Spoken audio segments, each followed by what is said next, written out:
What would you do if a strange creature knocked on your door in the middle of a blizzard? In the deep woods of Michigan, in the early 1990s, a widowed woman named Ruthanne Pike did the unthinkable. She opened her door and her heart.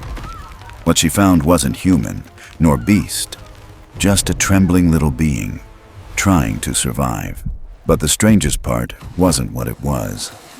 It was how it lived.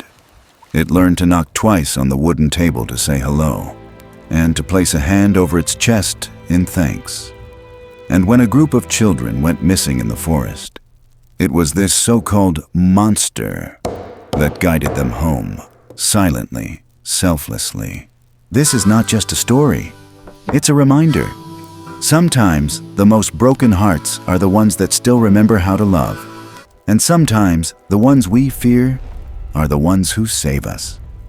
Ruthanne, once silenced by grief, found healing not through people, but through a creature the world wanted to forget. She lost a daughter, and the forest gave her back something unexpected, a second chance at connection. A silver necklace, long lost, was returned without a word. Just a quiet message. I understand your loss, if you've ever felt alone. If you've ever longed for someone to just understand, this story is for you. And now, I'm curious. Where are you watching this from? How far can a story like this travel when it's shared by hearts that still believe in kindness, in connection, in the mysteries of the woods? If this touched something in you, consider liking the video, subscribing, and joining our growing community of Bigfoot believers and nature-hearted souls.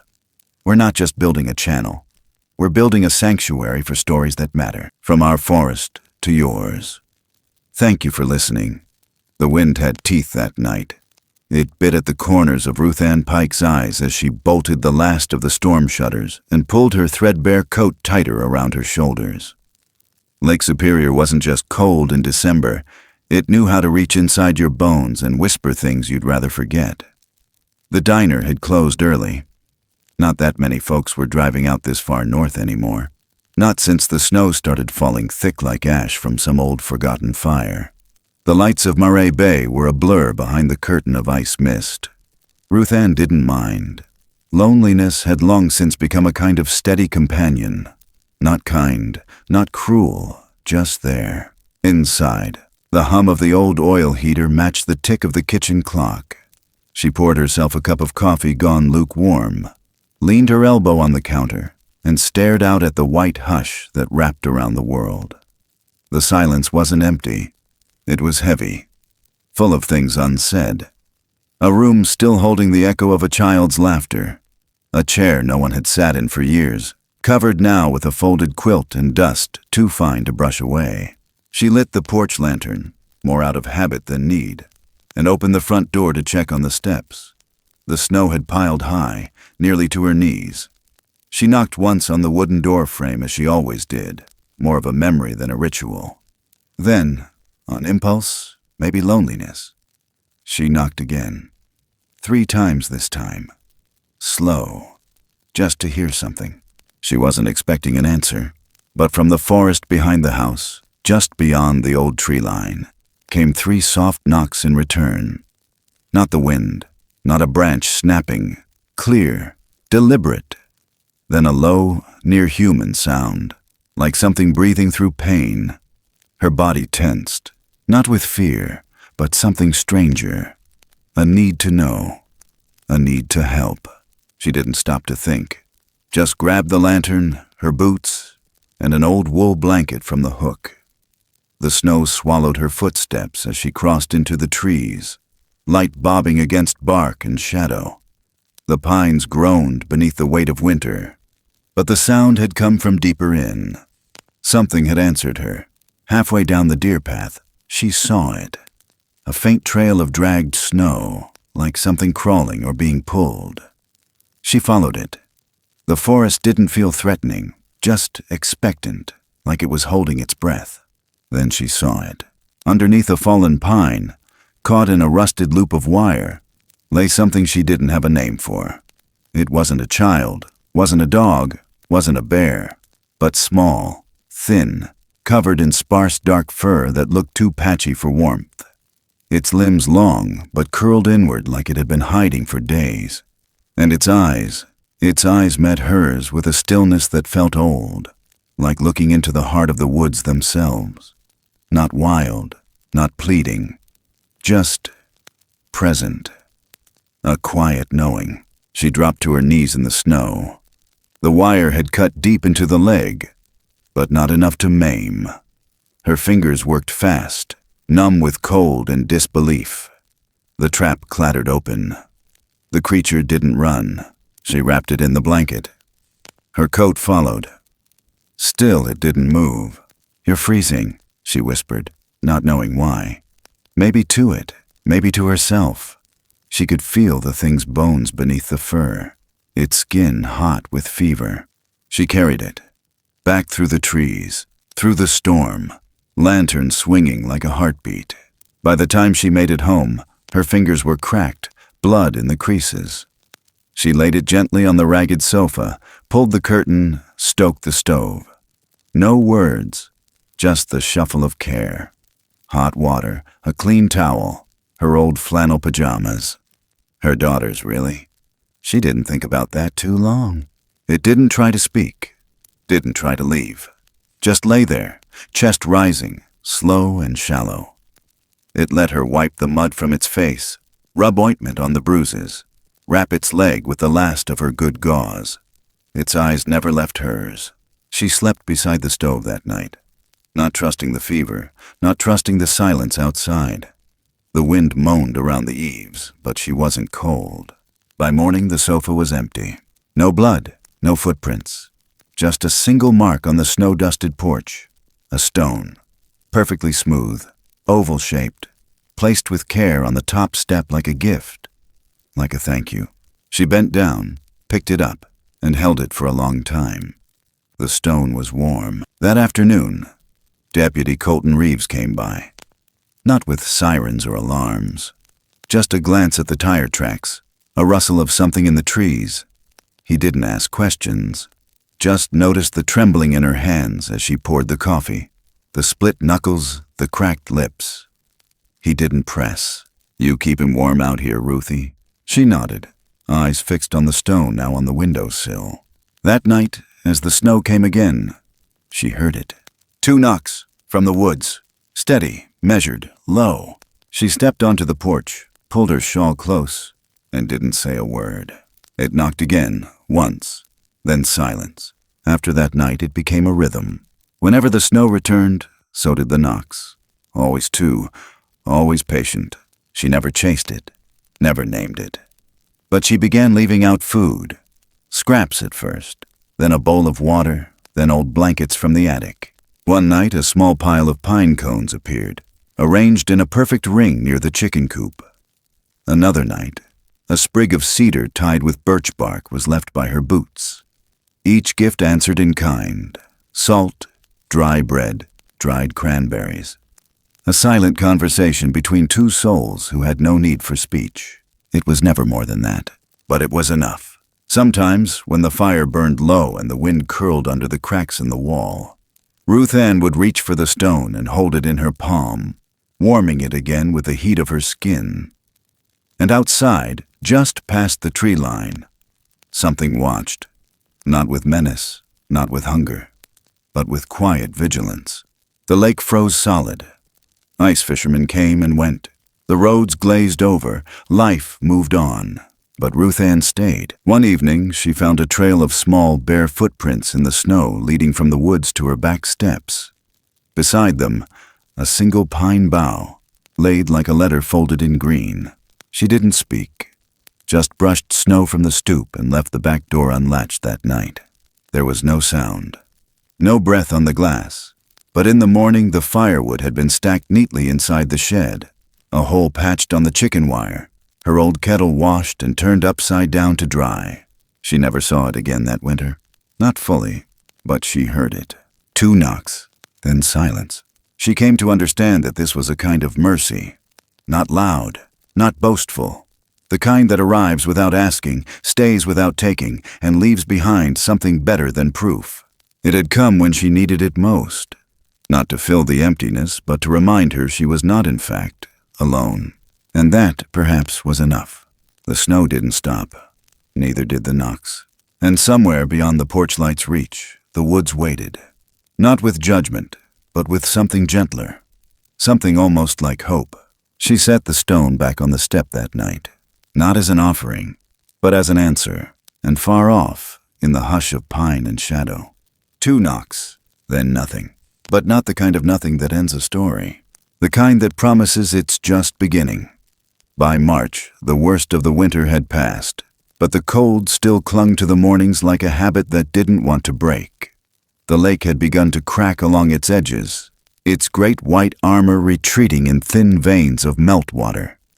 In town, folks called it a false spring, one of those cruel little teases that made you think you could hang your coat up for good. Ruthanne knew better. She still kept the stove lit and the door locked. What had happened in December, the creature, the trap, the eyes that spoke more than mouths ever could, hadn't left her.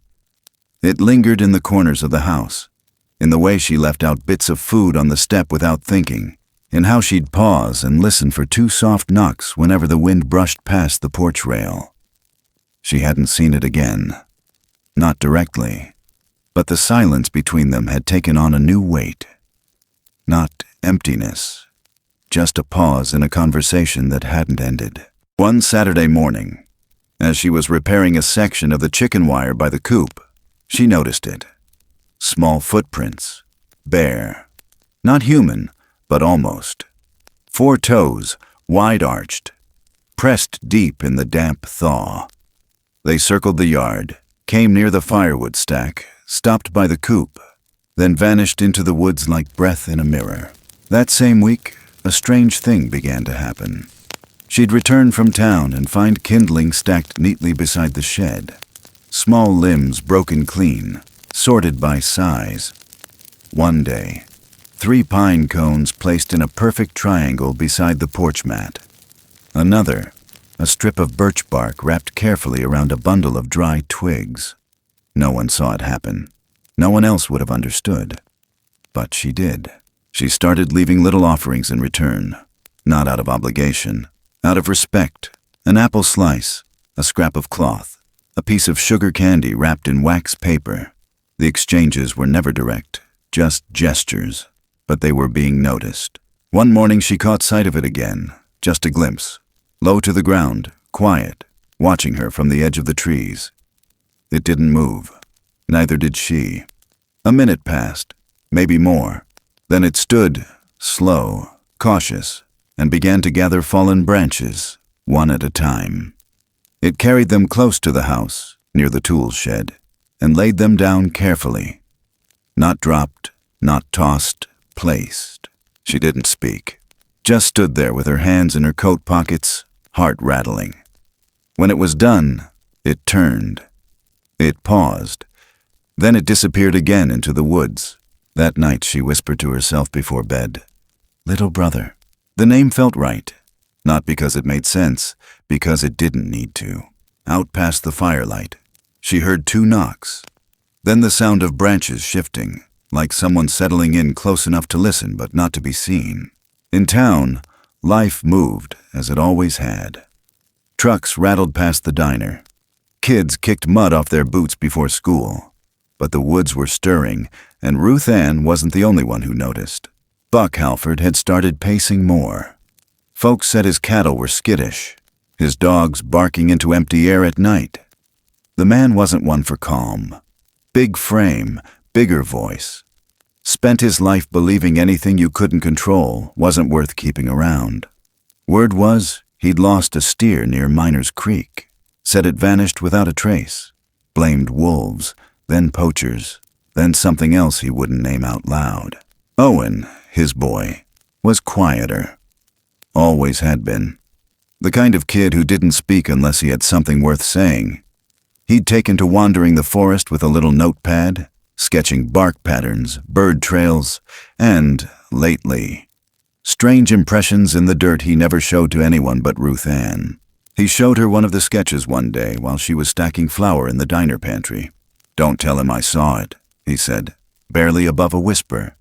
But something's been walking two-legged through the pine brake. Too light for a man, too heavy for a fox. She didn't ask why he came to her. He already knew she wouldn't lie. Not long after, Dr. Miriam stopped by with a pail of goat milk and a loaf of rye bread. The vet was no stranger to oddities, used to treating wild deer hit by trucks or the occasional injured eagle. But she wasn't blind. She noticed the way Ruthanne had a second bowl set out on the porch, the extra blanket drying on the line, the faint smell of fir and pine in the back hallway. "You got something in the woods you're feeding, Ruthie?" she asked, slicing the bread slow. "Or someone?" Ruthanne didn't flinch. She wiped her hands on a towel, met the old woman's gaze, and said only, "It hasn't hurt anyone." Miriam said nothing at first. Then she leaned back in the chair and looked out the window, where the bare birch trees shook in the wind. "If the rangers catch wind of it, whatever it is, they'll come with more than questions. You know that, don't you?" Ruthanne nodded. Her hands didn't shake. Later that evening, Buck Halford showed up. Didn't knock. Just carved an X into the tree next to her front steps. Took his time doing it, blade sharp, movement slow and deliberate. A message plain as day. A line crossed. A warning. She didn't respond. Just lit the lantern and closed the curtain. By morning, the X was gone. In its place were 2 rings of peeled bark, laid on the ground and interlocked, as if someone, or something, had replaced the threat with an answer of its own. No one else saw it, but she did. The spring kept creeping forward. The thaw quickened. Buds formed on branches still cold to the touch. The creek ran louder. Everything growing. Everything shifting. Little brother came closer now. Not every day. Not at her call. But often enough that she'd sense him before she saw him. The way the birds would go quiet. The way the wind would pause, like the forest was listening. He never stepped into the house. Never crossed that threshold. But he'd stand near, hands hanging long at his sides, head tilted, watching her chop wood or rinse herbs or feed the hens. Sometimes he'd mimic her, quietly, clumsily. Pick up a fallen rake and lean it against the shed. Pull weeds and pile them in little stacks. One evening, she caught him copying her sweeping the porch, using a bundle of pine needles tied with twine. His brow furrowed in concentration, mouth slightly open, eyes deep amber catching the last of the sun. Not a wild animal, not a boy. Something else. Something between. She didn't ask where he went at night. Didn't need to, but she did worry. Worry because the world didn't like things it couldn't name. And Buck Halford was starting to talk more. One afternoon, Owen passed her a note folded inside his sketchbook. "He's setting wire traps near the creek. Says he's gonna catch proof. Told me not to say anything. I said, okay. I didn't mean it." Ruthanne read it, pressed it flat, and burned it in the stove. That night, she watched from the window as Owen snuck out of his house, boots unlaced, jacket flapping in the wind. He headed straight toward the tree line with wire cutters in one hand and a flashlight in the other. She didn't follow. She didn't need to. The boy knew what he was doing. An hour later, he returned alone, gloves muddy, cheeks scratched, but lighter somehow. He left no footprints on her porch, but in the morning she found something waiting. A silver necklace, delicate worn, her daughter's. The one she lost 7 years ago when the ice cracked beneath them during that last winter hike. She'd searched for days, long after everyone else gave up. Now it sat, centered, silent, and clean, as though it had never been lost at all. She didn't cry right away. She just held it in her palm as if it were alive, as if it might vanish if she let go. By the time the sun rose over the ridge, she'd tied it around her neck and made 2 extra cups of coffee, one for herself, one for whatever still watched from beyond the trees. She didn't hear the 2 knocks that morning, but she didn't need to, because just beyond the yard, in the quiet hour before the town stirred, little brother sat curled beside her back door, not asking, not speaking, just being there. And for a woman who'd spent so many years waiting for something to return, that was enough. But spring, like silence, never lasted long, and the trees were already starting to whisper of what was coming next. By mid-June, the sun hung longer in the sky like it had nowhere better to be, and the forest behind Ruthanne's house felt warmer in ways that weren't just weather. The scent of wet pine and lilac drifted through her open windows in the mornings, the screen door creaking against its spring with each quiet arrival or departure. The snow was long gone, replaced by dirt-packed trails and the soft crunch of needles underfoot. School was out. Tourists trickled into town. But what hadn't changed, what deepened with every passing day, was the silence that lived between her and little brother. Not absence, not avoidance, just a shared understanding that some things only grow in stillness. He came and went like a breeze. Quick glances between trees, the gentle rustle of ferns parting beneath him. Once, she caught him stacking smooth river rocks in threes near the garden shed, copying the shape of her herb beds without touching them. Another time, she found a small circle of feathers and clover laid perfectly beneath the old bench swing, like a gift offered from the forest itself. She didn't ask him why. She just nodded, like she understood. One late afternoon near Miner's Castle, where the cliffs meet the lake in a jagged kiss, 3 vans pulled into the trailhead carrying kids from the Methodist Church's summer youth group. 12 children, giggling and sun-screened, tumbled out with flashlights and boxed dinners. 2 leaders, one fresh out of college, the other older with bad knees and a whistle too loud for comfort, handed out trail maps and warnings about staying close. But the sun dipped fast behind the cliffs that day, faster than anyone expected, and by the time the last granola bar wrapper crinkled into a pocket, the air had gone darker than it should have. Fog crept up from the water like it had somewhere to be, and just like that, 3 of the younger kids were missing. The alarm sounded quick and loud. Deputy Colton was called before the last flashlight flickered. Voices echoed off the sandstone, names shouted into shadow. Owen was already out on his bike, riding toward the cliffs before anyone thought to ask him. Ruthanne heard it first as she stepped out onto her porch. A pattern in the air. Not sound. Then the sound came. 2 knocks. Low, steady, familiar. Then a pause. Then again. She didn't wait for anyone to tell her what to do. She grabbed her coat, her flashlight, and her car keys. By the time she reached the trail, Colton was there, jaw tight, radio squawking static. She walked straight up to him, met his eyes, and said, "They're not alone out there." He didn't question it, just nodded once and followed her. The path twisted hard near the base of the bluff. Trees grew thick there, roots like knotted ropes. Then they saw it. Not the children. Not yet, but something stranger. Small stacks of stones, flat, gray, and perfectly placed, lined the sides of the trail, one after another, like a breadcrumb path made of earth instead of bread. The stacks turned with the trail. Then again, past the old log bridge.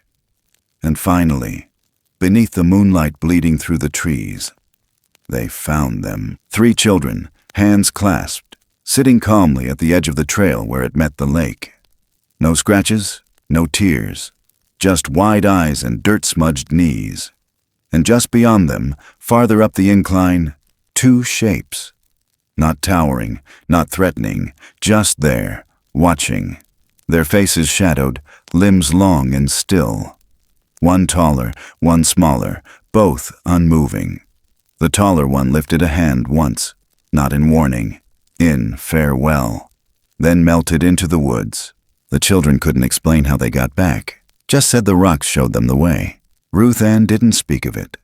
Not to the sheriff, not to the parents, not even when the town's only paper printed a story about unlikely hikers with uncanny instincts. But Owen knew. He waited outside her diner the next morning, notebook tucked under his arm, a quiet tremble in his hand as he held out a sketch. 2 figures, one tall, one shorter, both drawn in careful charcoal lines. Underneath, a row of stones, then smaller prints beside them. "I saw them," he said softly. "I think they saw me, too." That night, he knocked gently on her door and handed her a note. "Dad's talking traps again. Says he's gonna catch 'em. Said the kids were lured, that they ain't safe." The boy didn't say what he felt. He didn't have to. Ruthanne pressed the paper into the seam of her book and said, "Don't go near his tools."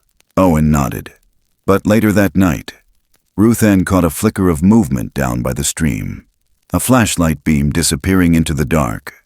A silhouette kneeling beside a tree, tugging at something low.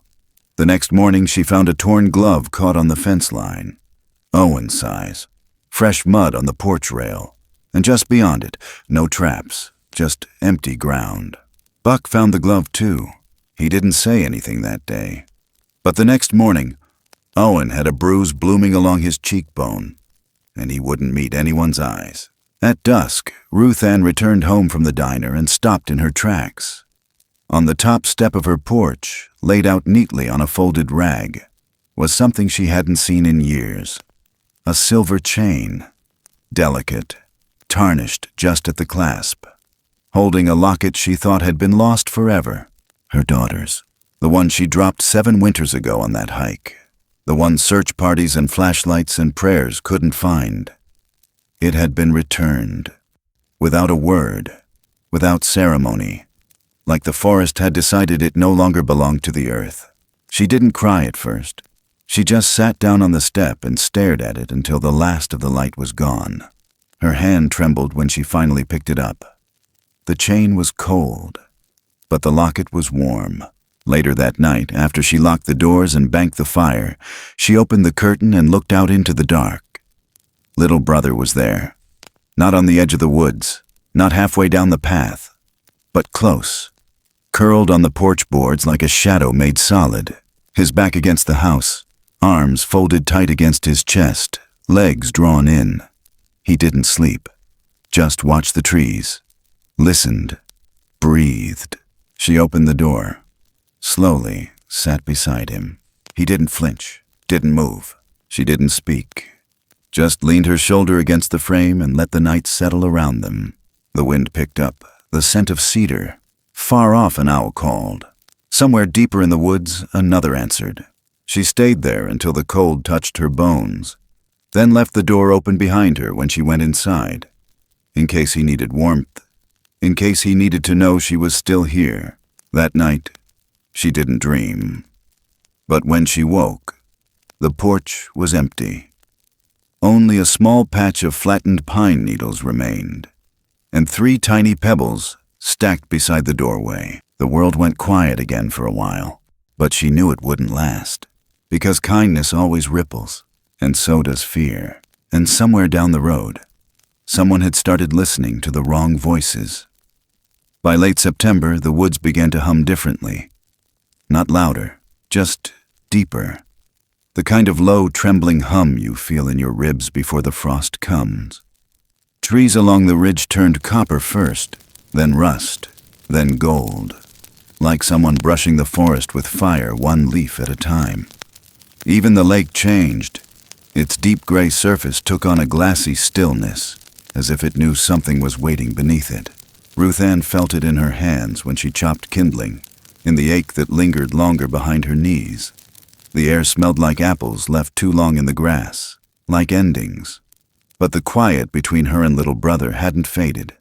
If anything, it had grown steadier. Less like a hush and more like trust. She'd catch glimpses of him more often now. Sometimes at dusk, standing just behind the tree line with a pine branch in his hand, copying the way she swept the steps. Other times, crouched near the garden, watching the way she planted garlic bulbs for spring. He never asked, never crossed into her space, but he stayed longer, moved slower, let her see. Then came the day she saw the other one. She was gathering blackberries near the eastern edge of the property, where the old cedar fence had fallen into moss and disuse, when the woods shifted behind her. Not noise, just the feeling of being watched. Ruthanne turned, without alarm. Something inside her already knew. 20 yards ahead, partially shadowed beneath a yellowing birch, stood a figure twice little brother's size. Not monstrous, not looming, just still. Thick fur along her arms, long braids of bark woven into the chest. Her eyes, amber, older, deeper, met Ruthanne's and did not look away. Her expression was unreadable, not harsh, not soft, just full. In her hands she held a bundle. Dried berries, some root vegetables, thin strips of bark twisted with pine needles.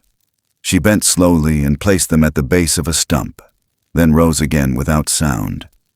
Ruthanne didn't move, only reached into her coat pocket, pulled out the slice of spiced bread she'd been saving, and a small cloth pouch of salt. She stepped forward slowly and laid them down on the moss across from the gift. She didn't speak. She just bowed her head slightly and stepped back. When she looked up again, the forest was empty. She stood there a long time. The leaves rustled high above her. Nothing else stirred. When she turned back toward the house, she didn't feel like she was leaving something behind. It felt like something sacred had been acknowledged. A ritual born without words. But things in town weren't growing quieter. The story about the children from the summer still had legs. They'd gotten back safe, but safe wasn't always enough for people like Buck Halford. He'd started showing up more, at the diner, at the feed store, at the post office, dropping phrases like wild threat, unconfirmed predator, animal interference. And people listened, because fear's always louder than truth. One evening, as Ruthanne was closing up the diner, Owen came in through the side door, face drawn tight. He sat at the counter, didn't order anything. "They're calling a meeting," he said. "Dad and some of the other ranchers. They want to organize something." She didn't need to ask what something meant. "They're saying if the game warden won't do anything, they will." Ruthanne wiped her hands on a dishcloth, slow and even. "Do you agree with them?" He looked at her for a long time. "I've seen what I've seen, and I've seen what they haven't." She nodded. Didn't press, just poured him a cup of coffee and let the silence fill in the rest. The next morning, little brother didn't come, nor the next. 3 days passed without a trace, and the absence felt colder than frost. On the 4th day, she set out into the woods with a basket of chestnuts and dried bread, moving slow, heart tight. She followed the old deer paths, the ones only she and he seemed to know. By the time the sun broke through the branches, she found him, curled beneath a tree, eyes open but far away, hands tucked to his chest like he was holding something broken. He didn't flinch when she approached, just looked up, then looked away. She crouched beside him, set the basket down, waited. When he finally reached out, it wasn't for the food. He laid one hand gently against her chest, just over her heart, then tapped, once, twice, then a third time. He pulled back. She understood. It was his way of saying he couldn't stay, that he wanted to, that he wasn't ready, but he would return. Later that night, the wind picked up hard, blew in sideways off the lake. The power lines hissed. A cold front dropped through the valley with the kind of speed that made trees groan. Ruthanne spent most of the evening fastening shutters, double-checking lanterns, bracing for something she couldn't name. Around midnight, the lights flickered once, then again, then held. She turned to check the back door and paused. Outside, just at the bottom of the slope near the road, headlights cut through the swirling leaves. A truck idled low, its engine coughing in the cold. She knew the shape of it, the way it sat heavy on its back tires. Buck's truck. She didn't move, just stood by the window and watched. A moment later, a second car pulled in behind it. Then another. 3 trucks, all dark, all still. She didn't go outside. Didn't need to. The way they sat there was enough. Waiting, watching, marking. She turned off the porch light, drew the curtain, let the darkness hold her. Sleep didn't come that night. Only the long whistle of wind and the distant thrum of motors fading down the ridge after 2 a.m. The next morning, she found boot prints in the mud near the chicken wire. Not deep, not aggressive, just present. A reminder. She didn't bother sweeping them away. Instead, she sat on the back steps with her coffee, eyes on the edge of the trees, and waited. For the first time in weeks, she didn't hear the two knocks. Only the wind, only the trees, only the promise of a reckoning moving closer, quiet, deliberate, like a shadow lengthening just before the storm hits. And somewhere out there, beyond the golden leaves and the moss-covered stones, something old and watching waited too. Not with malice, not with vengeance, but with memory. And memory always keeps score. The storm didn't roll in gently. It came the way some men do. Loud, uninvited, and full of promises it had no intention of keeping. By sundown, the clouds over Lake Superior had thickened to a bruised purple, dragging low across the trees like a warning stitched into the sky. Ruthanne Pike had known it was coming. The wind had that tight sound through the chimes, the kind that wrapped around your chest instead of your ears. Snow in October wasn't new. But this wasn't just snow. This was a reckoning. She'd just finished banking the fire, double-checked the back latches, and lit the lantern near the window when the first knock came. Not the soft-knuckled signal she'd come to know from the woods. This was harder, human, measured. Then another, louder. 3 men stood in the glow of her porch light, their shadows long and unmoved. Buck Halford was first, hands in his pockets, jaw working like he was chewing on words he wasn't quite ready to spit out. The second was Lyle Duncan. Used to run deliveries for the hardware store, mean drunk, never forgot a grudge. The third, unfamiliar. Younger, maybe someone's cousin back for deer season. All 3 wore jackets thick with snowmelt, boots heavy with mud. "We need to talk," Buck said. Ruthanne didn't answer. She just stepped back, hand on the doorframe, but didn't invite them in. "You know what we're here about," he added. "Do I?" "You've seen it, fed it, you've made it bold." She held his stare. His cheeks were flushed, not from the cold, from whatever poison he'd been drinking before this idea got legs. "Get to it, Buck." He stepped forward, just enough to make the lantern sway. "You're going to help us call it out." Ruthanne exhaled once, slow and hard. "It's not a thing to summon." "You'll try," Lyle snapped, "or we'll find another way." And just like that, she was shoved into the cab of Buck's truck, her wrists gripped rough, her scarf torn. She didn't scream. She just looked at the back window of her house as it shrank away, the porch light blinking in and out behind the flurry. Inside, the harmonica still sat on the mantel, untouched. She thought of it then, strangely. The sound it used to make when her husband played by the fire, the way it made the windows hum. They drove in silence for 5 miles, cutting through drifts, headlights painting the woods in flashes of panic. The bridge over Miller's Creek groaned under their weight as they rolled across it. The old planks bowed. Years passed, safe. But they didn't stop. The truck idled at the midpoint, where the creek had begun to freeze over but hadn't held. Buck pulled Ruthanne out by the elbow. "You said it comes when there's trouble." She said nothing. "Then make trouble." The younger man took her harmonica from his coat pocket. She hadn't seen him take it. Her stomach sank. He held it like a toy, twisted it once, then flung it over the railing.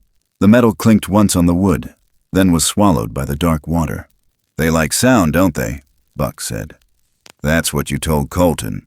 She hadn't told Colton anything. The wind howled louder now. The snow came at a slant, thick and bitter. Somewhere behind them, trees cracked under the weight of ice.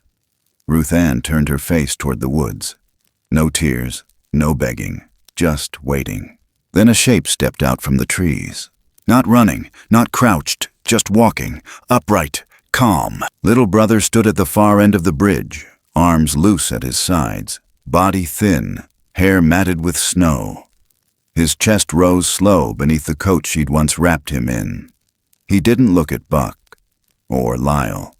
He looked only at her. His eyes didn't ask anything. They just saw her. "Jesus," the younger man breathed. Lyle raised the rifle he'd been hiding under his coat. But before he could aim, another body hit the bridge. Owen, out of breath, sleeves soaked, no coat, no hat. He slammed into Lyle with everything he had, sending the rifle clattering to the ground. "Stop!" he yelled, chest heaving. Buck turned toward his son, hand already reaching for the pistol at his hip. Then the bridge moaned. Not the wind, not the trees. The bridge. Ruthanne felt it first under her boots. A dip, a pull, like the whole thing was inhaling. Then the boards cracked. Buck fired. The bullet never found a target, because the bridge split open beneath them. Wood snapped like dry bone. A beam spun out into the water. Ruthanne felt air and ice hit her lungs all at once. She didn't scream, didn't think, just fell. Into black water, cold beyond measure. The world slowed, everything soundless. Then a hand, fingers wrapped around her coat collar. Then another, stronger, bigger. She was lifted, dragged, shoved upward through the surface. She gasped, coughing, body half numb. Voices, shouting, then silence. On the bank she was laid down gently, her head cushioned by something soft. Not fabric, not moss. A body, warm, solid. She blinked. Buck was beside her. Blood at his temple, breathing. Barely. Owen crouched above them, mouth moving, his hands pressed to Buck's shoulder. Behind them, more figures moved in the trees. Larger, slower, not men. The forest had come, not with fire, but with restraint. They held the bridge. They held the boy. They held her. No one spoke. Not Buck, not Owen, not even little brother. The snow slowed to a hush, and then they were gone. By morning, half the bridge remained. The creek churned around broken planks and torn rails. On the far side of the bank, Ruthanne found her harmonica, set neatly on a flat rock, damp, cold, but not rusted. She picked it up, held it to her chest, and breathed. Not in fear, not in awe, just in quiet gratitude, because the forest had kept its promise. It had come when it mattered. It had spared what could have been lost, but it hadn't forgiven, not yet, and it never forgets. The snow returned not as a punishment, but as a memory. Soft at first, scattered like feathers shaken loose across the frozen lake, then heavier, surer, until the world blurred again into white. The days came short and cold, and the nights stretched long with a silence too thick to pass through. Ruthanne woke alone in her bed with sweat drying cold across her neck and a fever that cracked through her sleep like lightning. She didn't remember when she'd stopped eating. Just remembered the ache in her bones and the dreams of frozen water and voices in the trees.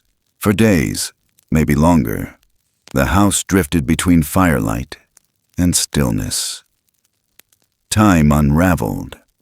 Her body moved through tasks with no memory of motion. She remembered waking once and seeing her front door open just a little. Remembered the scent of cedar and something else. Wet fur, split bark, cold breath. But the door had been shut when she came to. The fire still burning low. Her boots lined up neatly on the mat. Water in the kettle. A wool blanket draped across her legs that hadn't been there the night before. And a tin of salve on the table. One she hadn't owned in years. She wasn't alone. When her fever finally broke, and her breath no longer rasped against her ribs, she sat by the window with a cup of broth too weak to taste. Outside, the porch steps had been cleared. The logs by the shed split and stacked. A tarp, likely taken from the tool shed, had been stretched over the wood pile to keep it dry. None of it her doing. Buck showed up a few days later. No rifle, no speech. He knocked once, then stepped back. In the cold morning light, he looked older. His shoulders bent with a weight that hadn't come from snow. He didn't say sorry, didn't ask how she'd been. Just nodded toward the broken bridge and said, "I can help fix it." She didn't invite him in. Just nodded once and said, "There's rope in the barn. You'll need the long nails." That was all. They worked in silence after that. Days passed slow. Each board replaced one at a time. Buck brought lumber without being asked. Colton showed up too, but didn't say much. He just scribbled a few notes in his old cracked notebook, flipped past the official ledger in his cruiser, and wrote something private. Something only he would see. Not enough evidence, he'd written, and no reason to add another legend. No one else came asking. No game wardens, no reporters. The town had heard what it wanted to hear, that it had been a near drowning, that maybe some wolves had helped pull Ruthanne from the water, that Owen had braved the storm and deserved a commendation. People preferred stories with clean edges. This one had none. Owen still visited, though. More often now. He never asked questions, just lingered near the wood stove, sometimes sketching on soot-black paper with the end of a charcoal stick. He drew trees mostly. Once he drew a hand, long, furred, palm open, fingers curled. Not reaching, not pulling, just offering. He folded that one up and slipped it into Ruthanne's coat pocket before he left. She never said a word about it, but she kept it under the tin where she stored her tea. He told her in the way boys do when trying not to seem too hopeful, that he still saw little brother sometimes, that he came near the ravine trail in the mornings, just after first light, that he never came close but didn't run either, that he left patterns in the leaves, 3 pine cones laid in a row, sometimes a drawing in the dirt. Once, a charcoal handprint next to Owen's own. Same shape, same size, different world. They didn't speak about the night on the bridge. Not directly, but it lived in their silences, in the way Ruthanne's eyes lingered longer on the woods before shutting the curtains, in the way Owen's voice trembled slightly when the wind picked up just right, in the way Buck never asked for his harmonica back. He'd seen it resting in the windowsill beside the pine bough. He never touched it. The peace held, barely. It lasted just long enough for the town to breathe easy again, for people to return to their fences and flocks, for the diner to refill on Sundays, and the postman to whistle on his way up the hill. But Ruthanne knew better. Some silences don't mean safety. They mean waiting. They came near Christmas. 3 men in a pickup that didn't have local plates, the kind of men who wore too many layers but never looked cold. One had a Polaroid camera hanging around his neck. Another had a long black duffel he didn't open. The third did most of the talking. Loud, easy. Said they were on a little hunt, but smiled too wide for the words to sit right. They came into the diner around noon, ordered coffee they didn't drink, and passed around photos like trophies. One showed a blurry shadow near a creek. Another, footprints in the snow the size of dinner plates. They told the waitress they were heading north, toward the tree line. Said they had something big lined up. Said the Upper Peninsula had stories they intended to finish. Ruthanne sat in the corner booth, watching, listening. They didn't recognize her. Didn't need to. But she saw the shape of Buck Halford in their eyes. The same fear, dressed up as control. The same hunger to name what ought to be left unnamed. She waited until they left. Then she stood, slowly, heart colder than the wind. That night, she walked the ridge path for the first time in weeks. No lantern, just the moon. She didn't call, didn't knock, just laid a bundle of cloth near the base of the old cedar, jerky, salt, and a strip of red flannel. Then she stepped back, waited. Nothing moved. The forest held its breath. She whispered into the dark. Not words, just the rhythm of them. Like a lullaby that had no language, only shape. Then she turned and walked home. The men passed through town again 2 days later. This time, their truck was muddier. They looked tired, tense, said less, ate fast. One had a bandage across his temple. Another wouldn't meet anyone's eyes. They didn't mention what they found. Didn't say what followed them. Didn't speak of what they'd heard knocking outside their truck window that first night. But they left early, and they didn't come back. Ruthanne found a sign near the edge of her land not long after. A simple carving in the snow. 2 circles interlocked, bark tucked inside each loop. Beside it, a pine branch laid flat, its needles still green despite the frost. She didn't need to ask what it meant. The forest remembers, and it protects its own. She didn't fear the return of violence, not anymore. But she knew, with a kind of sacred clarity, that kindness is not weakness, and mercy, once offered, expects its own echo. So she lived slow, deliberate, one day at a time. And each morning just after dawn, she placed a piece of toast on the back step, burnt just a little how he liked it. Not because she expected it to be taken, but because it had once been accepted, and that, to her, meant the world still had a place for promises kept. By the time the snow finally receded for good, the ground beneath the forest revealed itself in patches of stubborn moss and forgotten bones of last autumn's leaves. The winter had been long, harder than usual, but the thaw came anyway, peeling back the months like a scab. Ruthanne moved slowly through her routines, joints stiffer now, but her steps still steady. The quiet between her and the woods had changed, not gone, not broken. Just fuller somehow, like something had been said out loud, even if no one had dared put it into words. It was June when the letter arrived, typed, folded neatly, slipped into an envelope that smelled faintly of toner and old carpets.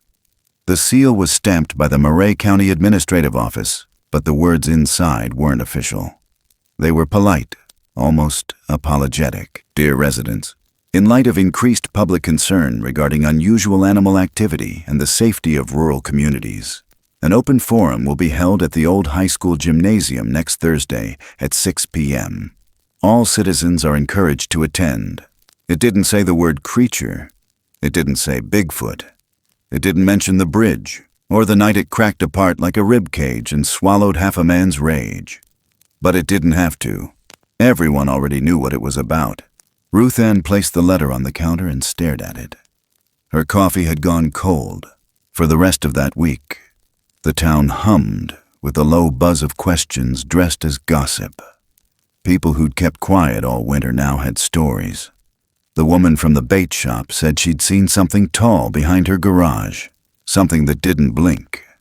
The clerk at the feed store swore her trail cams had caught footage of something upright, but said the files corrupted the moment she tried to transfer them. At the diner, someone asked Ruthanne if she thought it was a bear that saved her. She said no. They didn't press. Owen stopped by the day before the meeting, his bike tires still caked in dirt from the trail. He looked older than he had 3 months ago. Not taller, just more certain of how he took up space.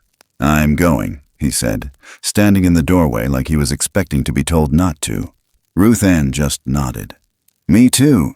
He hesitated, then reached into his backpack and pulled out a folded paper. It was a letter, handwritten, in shaky, heavy script. Dad asked me to read it. He's not ready to stand up in front of folks. She didn't ask what it said. She just touched the top of the paper with 2 fingers, then set the kettle on. The next evening, the gym lights buzzed with age. The folding chairs creaked under the weight of silence and suspicion. People filed in slowly. Most sat near the back. Only a few took the front row. Ruthanne sat by the aisle, her scarf wrapped tight despite the heat. Owen sat beside her, the letter tucked into his coat pocket. The microphone on stage squealed once before the town clerk adjusted it. A few officials stood to the side, men in windbreakers, women with clipboards, but they weren't the ones people came to hear. The clerk cleared his throat. We're here tonight to discuss ongoing concerns about unexplained sightings and disturbances in the woods around Murray Bay. This is a space for community voices. Please be respectful. Anyone who'd like to speak, I would, Ruthanne said, standing before he could finish. She didn't walk fast, but she didn't hesitate either. When she reached the microphone, she didn't look at the officials. She looked at the crowd. She saw familiar eyes. The woman who'd taught her daughter piano. The man who used to help her late husband sand cabinets. Faces older now. Some afraid. Some just tired. She didn't clear her throat, didn't prepare. I don't know what you all expect to hear, she said. But I know what I saw. I know what saved me. She paused, letting the weight settle. It wasn't a bear. It wasn't the wind. It wasn't luck. It was something older than our names for it. And it showed me mercy. Someone coughed. A chair squeaked. I've lived here most of my life, she continued. I've buried family here. I've lost and I've stayed. I've been shown more kindness in the silence of the woods than I have in rooms like this. That may sound strange to some of you. That's all right. But I'm not afraid. Not of what's out there. She stepped back, because it never once tried to harm me. And with that, she returned to her seat. There was no applause, just stillness. Then Owen stood. He walked slow to the front, unfolded the paper, and held it with both hands. "My dad wanted me to read this," he said, eyes low. He took a breath, then began. "To the town of Murray Bay, I was wrong. I thought fear was the same thing as strength. I thought keeping my family safe meant fighting what I didn't understand. But the night the bridge gave out, I saw what mercy looks like. It doesn't come with teeth. It comes with arms that pull you out of the water, even when you deserve to sink. I don't know what that means for anyone else, but for me, it means I can't keep pretending we're the only ones with a right to be here. I'm sorry for the harm I caused, and I'm grateful to whatever lives in those woods. It gave me back my life. I don't plan to waste it." Buck Halford. Owen folded the letter again. He didn't speak. He didn't need to. He walked back to his seat, placed the letter in Ruthanne's lap, and sat down. No one else stood to speak. But from the back corner of the room, 2 soft knocks echoed across the gym wall. Not loud, just enough. Some people turned, some didn't. An old man tapped his fingers on the table in response. 2 soft knocks. Then another woman. Then a third. No one said a word. But the room had decided. When the meeting ended, there were no resolutions, no votes, no legal declarations. Just a quiet that said enough had been spoken. Outside, the air smelled like rain waiting in the dark. Ruthanne stepped onto the sidewalk, tilted her head back, and exhaled slowly. Beside her, Owen adjusted his backpack straps. He looked at her. She looked at the trees. No flashlights, no rifles, no traps, only open hands.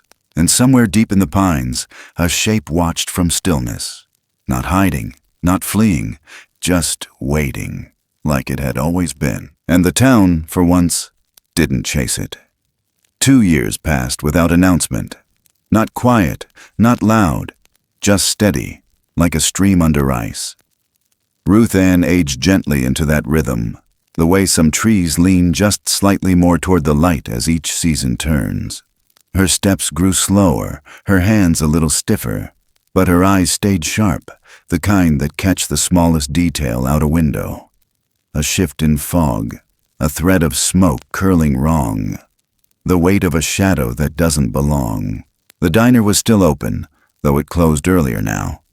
The young couple from down the road came by some mornings to help prep the pies. They didn't ask much, just watched how she worked, quiet and careful, measuring things by instinct rather than recipe. Most folks didn't talk about that winter anymore. Not directly, but there was a hush to the way people looked toward the woods, a certain reverence, like they knew something sacred had passed through them and left them changed. Every morning, just after dawn, Ruthanne stepped out onto the back porch and laid a small plate down beside the step. Sometimes it was eggs, sometimes toast, sometimes a biscuit wrapped in wax paper. No one ever asked why. The birds would get it, people assumed. Or raccoons. But she knew better. Because sometimes, when the weather was still and the frost hadn't quite burned off the railing, the plate would be empty. Cleared clean, the wax paper folded neatly in half and left beside a smooth stone or a pine needle laid parallel to the edge. Little things, silent things, but never random. She didn't always hear the knocks anymore, but she didn't need to. She could feel them in the ground when she walked near the ravine. Could see their memory in the way the trail stones stayed untouched, even when the kids from town came through with their muddy sneakers and shouted up at the sky. There was a path no one walked, a part of the woods no one questioned, not because it was cursed, because it was kept. Owen had grown taller. His voice had settled into something steady. He still visited, though not as often. College took him south for most of the year, but he always came back for fall, when the trees flared up in gold and the mornings tasted like cold apples and chimney smoke. He still brought charcoal sketches. Now he signed them. One night, just before Halloween, He showed her one she hadn't expected. A portrait, not of a person, not quite, but of a presence. A tall shape, shoulders broad, eyes deep and set back, with long fingers held out, not reaching, not warning, offering. The lines were gentle, not dramatic, almost soft, but the face, that half-human, half-unknown face, carried something more human than most people could draw. He didn't say what it was called. She didn't ask. But she framed it and hung it behind the counter, just beside the window that looked out toward the pines. That October evening, the air held something strange. Not danger, not change, just return. The sun dropped quick behind the tree line. Ruthanne was locking up when she noticed it. Something pale resting on the back porch rail. She stepped out, the wind curling around her ankles like an old cat. The object was wrapped in birch bark, tied with twine. She picked it up slowly. Light, faintly warm, like it had only just been placed. She untied it with careful fingers. Inside lay the harmonica, not rusted, not cracked. Its frame gleamed faintly in the porch light. A small brass piece had been fitted over the end, where it had broken years ago. Polished, shaped with care. A watch gear, maybe. Repurposed, smart. She turned it over in her hands. Her breath caught. She hadn't played it since before the bridge, before the fall, before she'd been pulled from the dark. And now here it was, fixed, returned. No note, no sound. But it said more than any letter could. She looked out into the trees, but saw only the dark, the kind that listens. She didn't go back inside right away. She sat on the step, harmonica in her lap, her fingers resting on the keys but not pressing. The wind carried the scent of dry leaves, wood smoke, the faintest trace of cedar. She closed her eyes. From the forest edge, a shape stepped into the last light of dusk. Tall, still. She didn't rise. She didn't flinch. She knew. It stood quiet for a long time. The wind moved around it, not through it. The fading sun caught its silhouette in amber and shadow. Broad shoulders, narrow face, fur thinned with age or season, but the same eyes, the same presence. It raised one hand, not high, just open. A gesture she'd seen in dreams and memory, an unspoken memory. She set the harmonica beside her and stood. Her bones ached, but her heart didn't. She placed her hand on her chest. 3 soft taps, slow, even. She waited. The figure didn't move, but far behind it, 2 smaller shadows emerged, one taller than the other. She knew them too. Buck stood in the clearing, his posture easy now, not guarded. His hands by his sides, palms open. No coat, just his flannel and the kind of look a man wears when he's finally understood something he's spent a lifetime resisting. Owen stood beside him. He raised his hand, tapped his chest 3 times, just like she had. They didn't call out. They didn't come closer, but they didn't have to. Some things don't ask for attention. They just ask to be witnessed. The shape stayed only a moment longer. Then they stepped back, one by one, swallowed again by the forest that had always been more than trees. Ruthanne stayed on the porch as the light bled from the sky. One by one, the town's porch lights flickered off. The diner's sign buzzed once and went quiet. Across the lake, the last glint of the sun vanished behind the ridge. Only the woods remained lit, by memory, by promise, by whatever it is that lingers after sound. She turned the harmonica once in her hand, smiled, stepped inside. The door clicked shut behind her. But outside, beyond the porch, in the deepest part of the pines, 2 knocks, then quiet. Not a goodbye, a vow, and the forest kept it. In the deep stillness of the forest, beyond names and definitions, lies a truth older than language and gentler than we often deserve. It doesn't need to be explained, only recognized. What began as fear gave way to understanding. What was once hidden became not a threat, but a mirror. One that showed us who we are when we choose empathy over control, mercy over violence, stillness over noise. This story, though filled with snow and shadows, isn't about monsters. It's about what we do when we encounter something that doesn't fit into the world we think we know. It's about what happens when a hand reaches out. Not to take, but to give. When silence becomes a kind of prayer. When protection isn't shouted, but quietly offered in the form of a warm fire, a shared gesture, a mended object placed with care. Sometimes the most human thing we can do is listen to what isn't said. In the woods, the rules are older than laws. The promises aren't written down, but they're kept. Not because of contracts, but because of respect. And when that respect is mutual, something rare happens. Coexistence becomes more than tolerance. It becomes sacred. The creatures we fear often turn out to be more decent than the people who hunt them. But this story isn't just about cryptids, or winter, or small towns with big silences. It's about the long, quiet work of healing, of making amends without expecting applause, of learning that dignity doesn't always look like power, and that real strength sometimes shows up with open hands and lowered voices. This is about recognizing that kindness is not weakness, that humility isn't surrender, and that some bridges, once broken, can be rebuilt. Not because we forget, but because we remember who we were before the fear set in. Because sometimes all it takes is a knock. Not loud, just steady, and someone brave enough to answer. Thank you for joining us in this journey into the pines, where the wind speaks for those who don't, and where the heart of the forest still remembers every kindness. If this story moved you in any way, we'd love to hear your thoughts. Drop a comment below. Share what you felt, or what it reminded you of. And if you haven't already, consider subscribing and following the channel. Because out here, between the hush of branches and the warmth of human stories, there's always another tale waiting to be told.